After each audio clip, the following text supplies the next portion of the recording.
Bonjour et bienvenue sur notre chaîne YouTube. Si vous êtes en pleine préparation pour l'examen civique, alors cette vidéo est faite pour vous. Aujourd'hui, je vous propose un entraînement en conditions réelles, exactement comme le jour de l'épreuve. Pour rappel, vous pouvez également regarder les vidéos précédentes qui contiennent d'autres séries de 40 questions. Vous les trouverez dans la description de cette vidéo. Alors, nous allons réaliser ensemble 40 questions sous forme de QCM avec un temps de réflexion, puis la réponse accompagnée d'une explication claire. Restez jusqu'à la fin. Vous découvrirez votre score final et vous saurez si vous êtes réellement prêt pour l'examen civique. Voici le déroulement. Je vais vous lire une question, puis vous proposer 4 réponses possibles. A, B, C ou D. À chaque question, vous aurez quelques secondes pour réfléchir comme lors de l'examen. Ensuite, je vous donnerai la bonne réponse suivie d'une explication courte et simple. Pensez à noter votre score au fur et à mesure pour évaluer votre niveau actuel. Pour rappel, lors de l'examen civique, vous devrez répondre à 40 questions en 45 minutes. Et pour réussir, il faudra obtenir au minimum 80% de bonnes réponses, soit 32 réponses correctes sur 40. Restez bien jusqu'à la fin. 2 questions bonus vous attendent, plus complexes et pleines de petits pièges. Sans perdre de temps, commençons tout de suite avec la première question. Question numéro 1. Comment la laïcité garantit-elle l'égalité entre croyants et non-croyants? A. En interdisant toute manifestation religieuse dans l'espace public. B. En garantissant la liberté de conscience et en séparant les religions de l'État. C. En favorisant la religion majoritaire du pays. D. En imposant une éducation religieuse unique à tous les élèves.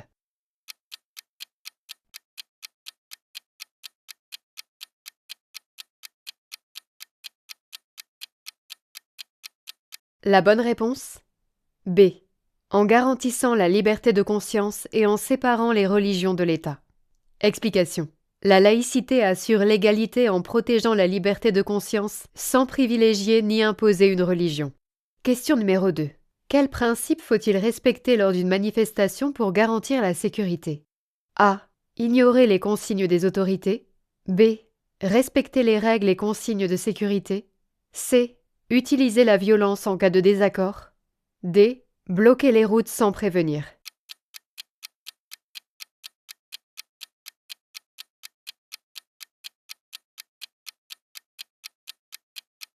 La bonne réponse?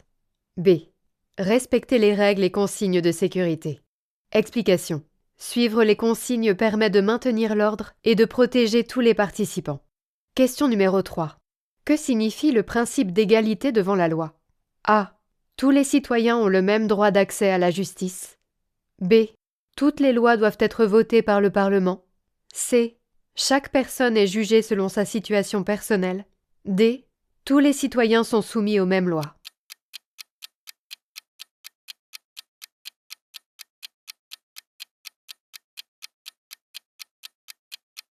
La bonne réponse?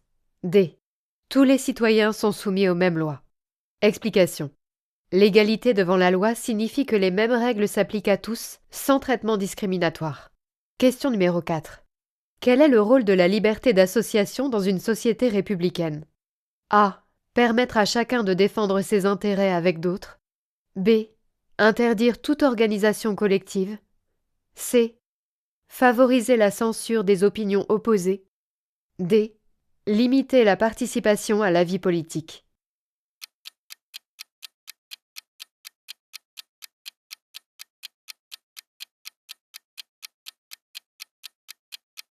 La bonne réponse? A. Permettre à chacun de défendre ses intérêts avec d'autres. Explication. La liberté d'association permet aux citoyens de se regrouper pour agir, défendre des idées ou des droits. Question numéro 5. Comment la liberté de conscience protège-t-elle les pratiques religieuses privées? A. Elle interdit toute expression publique de religion. B. Elle protège uniquement les cultes reconnus par l'État. C. Elle garantit la liberté de croire et de pratiquer en privé. D. Elle limite la religion au lieu de culte officiel.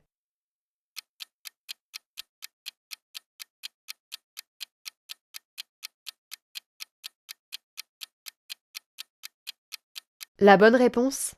C. Elle garantit la liberté de croire et de pratiquer en privé. Explication. Chacun est libre d'avoir des convictions et de pratiquer sa religion dans le respect de la loi, notamment dans la sphère privée. Question numéro 6. Quelles limites la loi peut-elle poser à la liberté de réunion? A. Interdire toute réunion publique sans autorisation. B. Encadrer les horaires et les lieux des réunions. C. Ne poser aucune limite. D. Exiger un casseur dans chaque manifestation.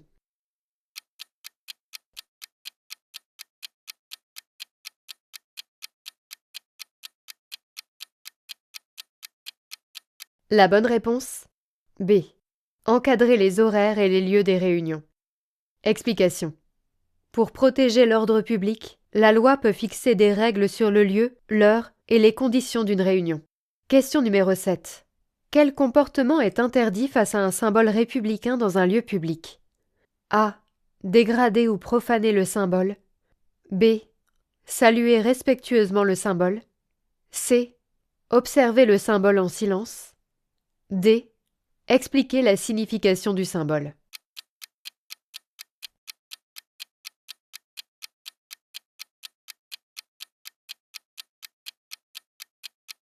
La bonne réponse? A. Dégrader ou profaner le symbole. Explication. Les symboles républicains représentent la nation. Les dégrader constitue un manque de respect et peut être sanctionné. Question numéro 8. Comment réagir face à des propos racistes dans un lieu public? A. Ignorer pour éviter un conflit. B. Réagir calmement et dénoncer ces propos. C. Soutenir les personnes qui tiennent ces propos. D. Partir sans rien dire.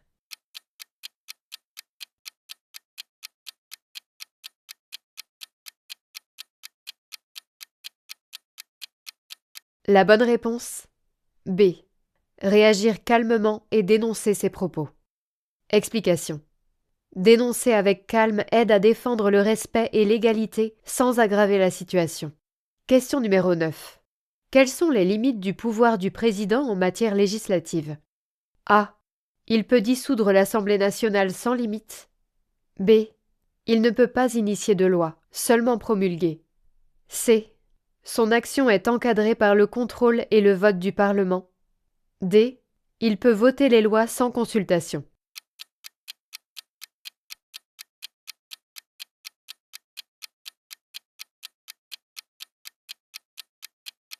La bonne réponse?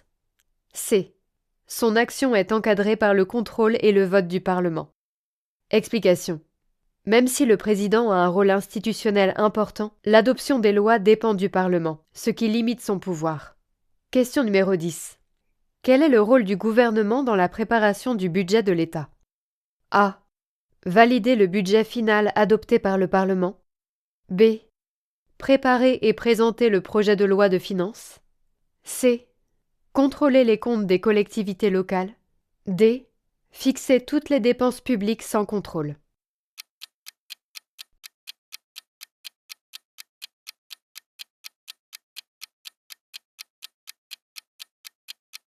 La bonne réponse? B. Préparer et présenter le projet de loi de finances. Explication. Le gouvernement élabore le budget et le soumet au Parlement, qui le discute et le vote. Question numéro 11. Qui vote le budget de l'État? A. Le Sénat. B. Le Président de la République. C. L'Assemblée nationale. D. Le Conseil constitutionnel.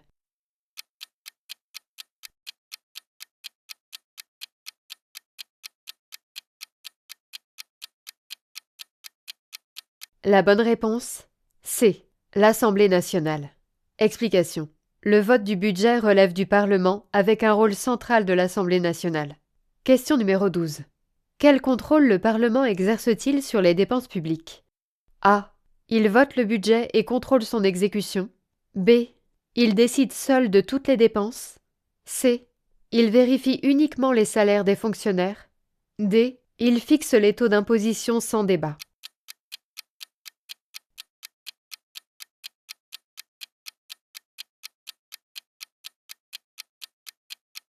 La bonne réponse? A. Il vote le budget et contrôle son exécution. Explication.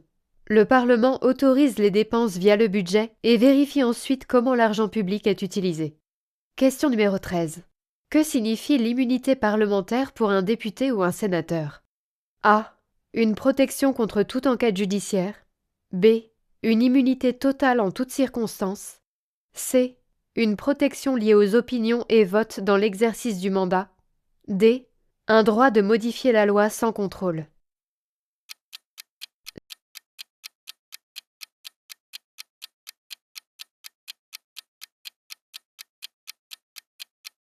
La bonne réponse?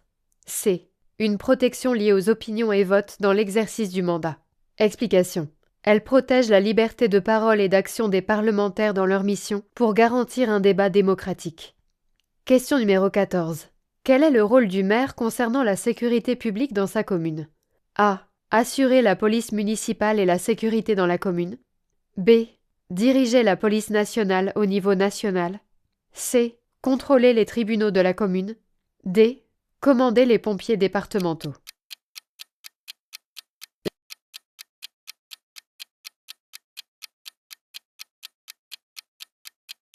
La bonne réponse?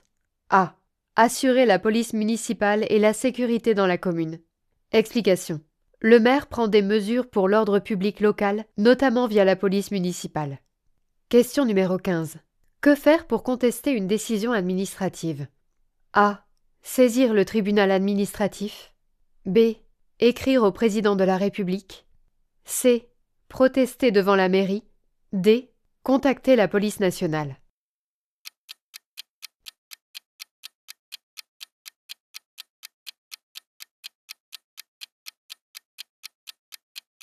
La bonne réponse? A. Saisir le tribunal administratif. Explication. Le tribunal administratif est compétent pour contester légalement une décision de l'administration. Question numéro 16. Quel recours utiliser contre une décision municipale contestable? A. Contacter un député. B. Faire un recours devant le tribunal administratif. C. Aller voir le maire directement. D. Écrire au président de la République.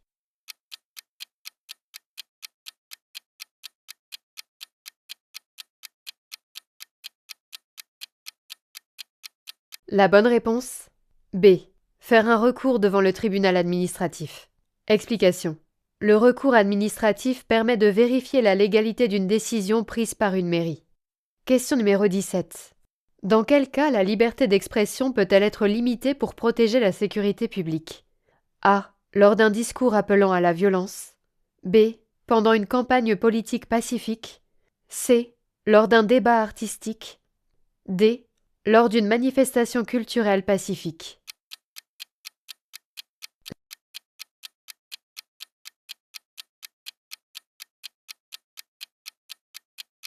La bonne réponse? A. Lors d'un discours appelant à la violence. Explication. La loi peut limiter l'expression quand elle met en danger la sécurité, notamment en cas d'incitation à la violence. Question numéro 18. Comment la loi encadre-t-elle l'expression d'opinion politique dans un lieu public? A. Elle l'interdit toujours. B.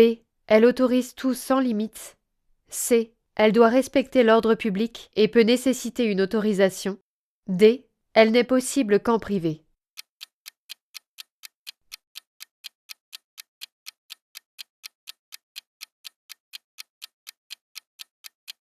La bonne réponse? C. Elle doit respecter l'ordre public et peut nécessiter une autorisation. Explication. La liberté d'expression existe, mais elle doit respecter la loi et ne pas troubler l'ordre public. Question numéro 19. Quelles obligations ont les résidents étrangers concernant le séjour en France? A. Demander uniquement un visa touristique. B. Résider obligatoirement dans leur pays d'origine. C. Détenir un titre de séjour valide. D. Aucune obligation administrative.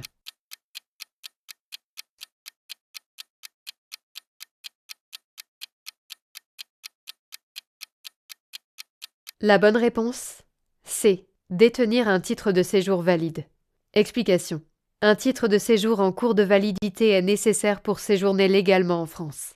Question numéro 20. Que doit faire un foyer qui perçoit des revenus de l'étranger en matière d'impôts? A. Déclarer seulement les revenus gagnés en France. B. Ne rien déclarer sous 1 000 euros. C. Déclarer aussi les revenus étrangers. D. payer un forfait sans déclaration.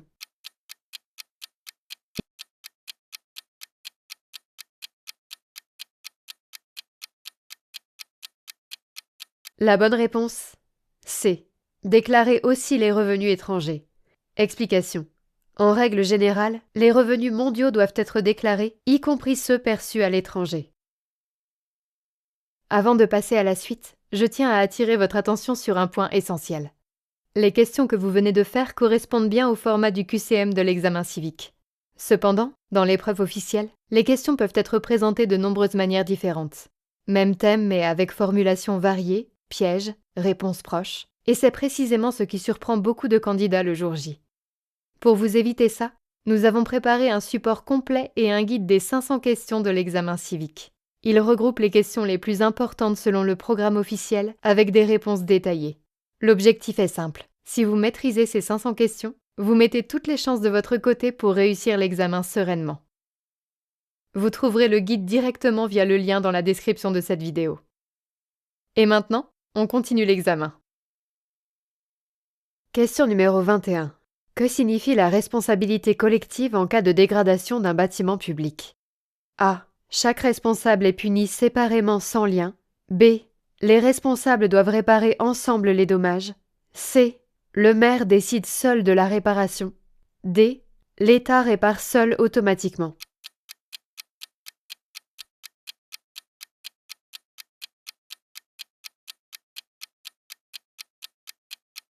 La bonne réponse? B. Les responsables doivent réparer ensemble les dommages. Explication. Quand plusieurs personnes causent un préjudice, elles peuvent être tenues solidairement de réparer les dégâts. Question numéro 22. Que faire en cas d'incendie dans un immeuble collectif? A. Aider à évacuer et alerter les secours. B. Continuer ses activités. C. Fermer les fenêtres et rester chez soi. D. Appeler uniquement la police.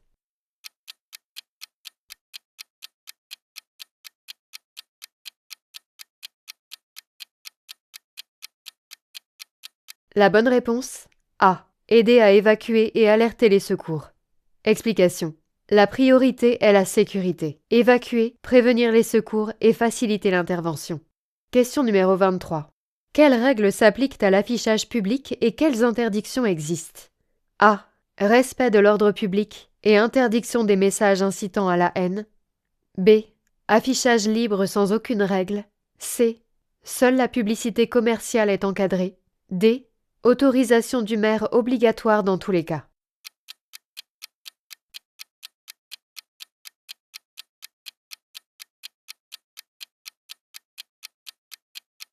La bonne réponse? A. Respect de l'ordre public et interdiction des messages incitant à la haine. Explication. L'affichage doit rester légal. Les propos haineux ou violents sont interdits. Question numéro 24. Quelles conséquences juridiques peut avoir une incitation à la violence sur les réseaux sociaux? A. Aucune conséquence. B. Amende et ou peine de prison. C. Simple avertissement administratif. D. Suspension temporaire du compte uniquement.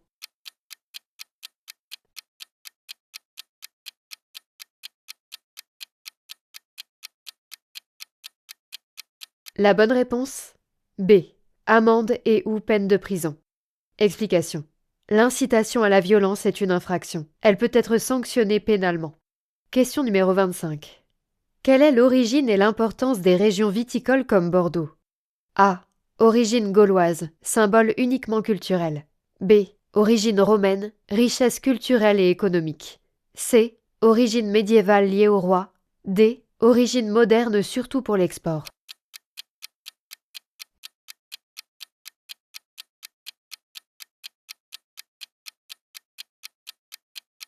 La bonne réponse? B. Origine romaine, richesse culturelle et économique. Explication. La viticulture s'est développée dès l'Antiquité et ces régions sont aujourd'hui un patrimoine économique et culturel majeur. Question numéro 26. Quel est l'impact culturel du cinéma français dans le monde? A. Il influence la création artistique et les arts visuels. B. Il est peu connu à l'étranger. C. Il se limite à l'animation. D. Il ne parle que de Paris.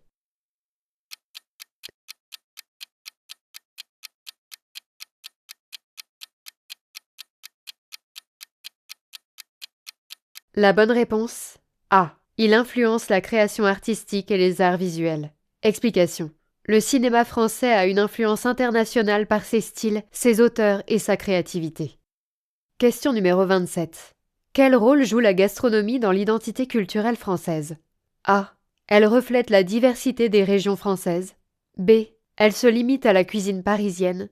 C. Elle n'a aucun rôle culturel. D. Elle concerne seulement le sud de la France.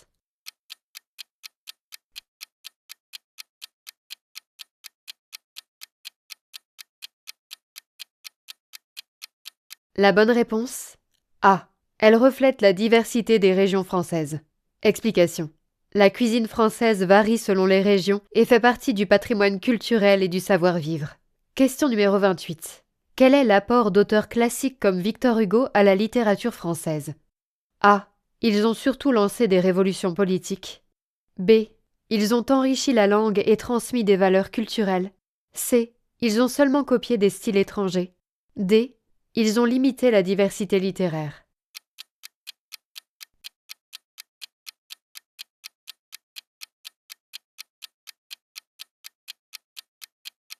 La bonne réponse B. Ils ont enrichi la langue et transmis des valeurs culturelles. Explication. Les grands auteurs ont marqué la langue française et construit une partie essentielle du patrimoine littéraire. Question numéro 29. Quelle est la place des langues régionales en France? A. Elles sont interdites à l'école. B. Elles font partie du patrimoine culturel reconnu. C. Elles remplacent le français dans certains départements. D. Elles n'ont aucune reconnaissance.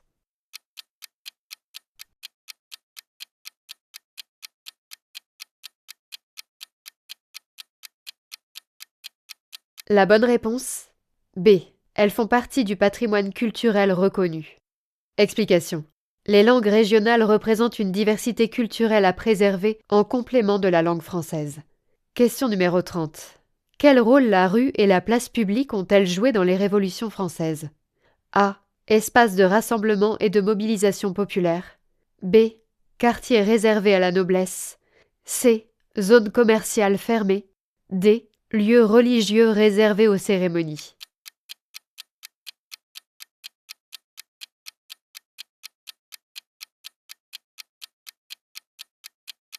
La bonne réponse A. Espace de rassemblement et de mobilisation populaire. Explication. Les places et les rues ont été des lieux clés d'expression collective et d'action politique. Question numéro 31. Quel est le rôle de la Garonne et de la Dordogne dans le sud-ouest? A. Frontière naturelle avec l'Espagne. B. Irrigation agricole et transport fluvial. C. Barrière montagneuse naturelle. D. Production d'énergie nucléaire.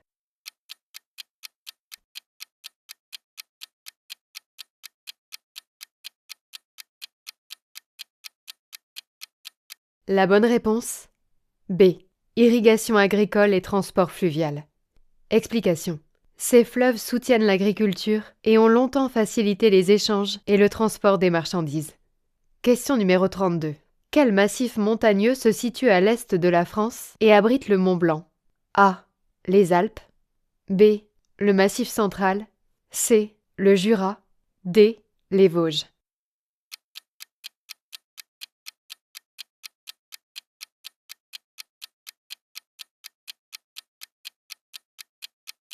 La bonne réponse A. Les Alpes. Explication. Les Alpes s'étendent à l'est de la France et comprennent le Mont Blanc, sommet le plus élevé d'Europe occidentale. Question numéro 33. Quelles règles s'appliquent à l'accès aux soins d'urgence dans un hôpital public? A. Réservé aux assurés sociaux. B. Accès libre pour tous en cas d'urgence. C. Recommandation médicale obligatoire. D. Payant dès l'arrivée.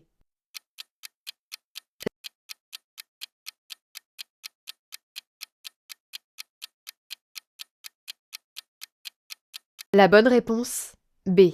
Accès libre pour tous en cas d'urgence. Explication. En situation d'urgence, l'hôpital public doit pouvoir accueillir et soigner afin de protéger la vie et la santé. Question numéro 34. Que faire en cas d'accident du travail ou sur le trajet domicile-travail? A. Prévenir rapidement l'employeur et consulter un médecin. B. Continuer sans rien dire. C. Prévenir uniquement la police. D. Attendre la fin du contrat.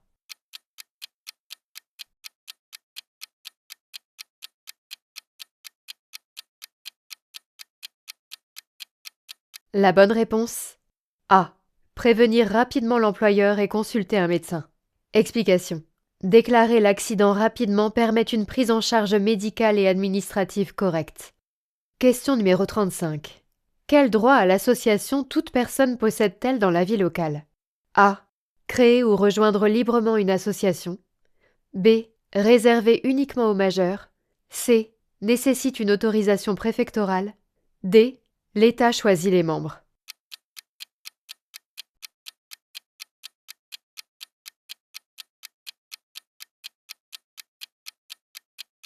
La bonne réponse: A. Créer ou rejoindre librement une association. Explication. La liberté d'association est un droit fondamental. Chacun peut s'engager dans la vie associative. Question numéro 36. Quelle démarche entreprendre pour signaler une atteinte aux droits d'un enfant dans un établissement? A. Prévenir le directeur uniquement. B. Contacter la police ou le procureur. C. Signaler à la mairie. D. En parler seulement à la famille.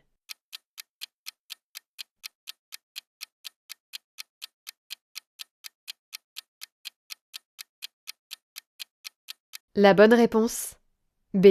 Contacter la police ou le procureur. Explication.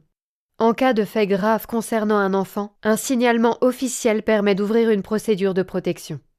Question numéro 37.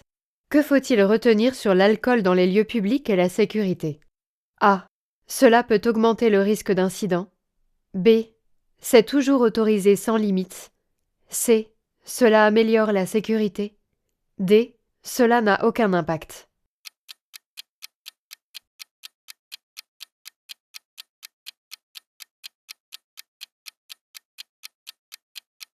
La bonne réponse: A. Cela peut augmenter le risque d'incident. Explication. L'alcool peut favoriser des comportements dangereux et accroître les risques de conflits ou d'accidents. Question numéro 38. Que doit faire un locataire en cas de sinistre dans son logement? Dégâts des eaux, incendie. A. Attendre que le propriétaire gère tout. B. Prévenir rapidement le propriétaire et l'assurance. C. Quitter le logement sans prévenir. D. Réparer sans informer personne.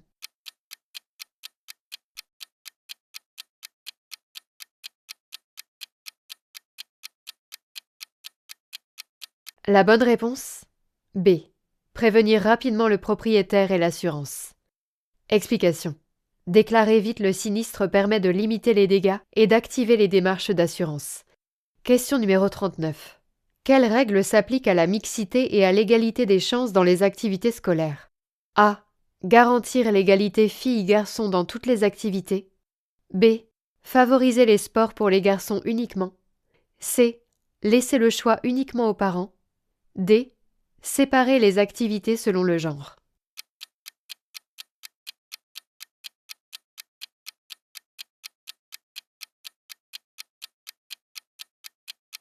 La bonne réponse: A. Garantir l'égalité filles-garçons dans toutes les activités. Explication. L'école doit promouvoir l'égalité et éviter toute discrimination liée au genre dans les cours comme les activités. Question numéro 40. Que faire si vous subissez une agression verbale dans un transport en commun? A. Ignorer et continuer. B. Répondre par des insultes. C. Demander de l'aide au conducteur ou aux passagers. D. Descendre sans prévenir personne.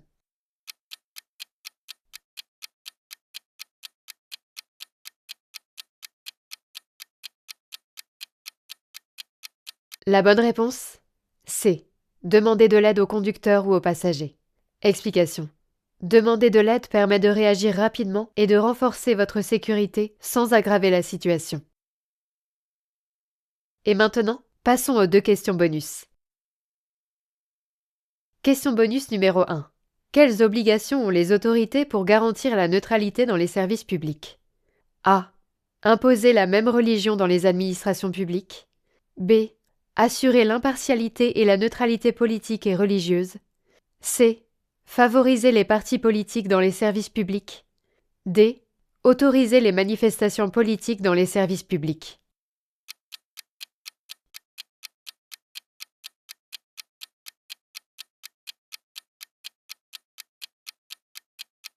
La bonne réponse B. Assurer l'impartialité et la neutralité politique et religieuse. Explication. Les autorités doivent garantir un service public neutre, sans influence politique ni religieuse, pour traiter tous les usagers de manière égale. Question bonus numéro 2. Quel est le rôle du Conseil constitutionnel pendant une élection présidentielle? A. Vérifier la régularité des candidatures. B. Organiser le vote. C. Proclamer le résultat officiel de l'élection. D. Superviser la campagne électorale.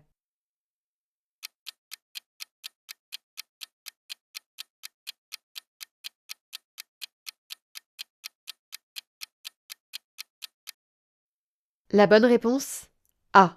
Vérifier la régularité des candidatures. Explication.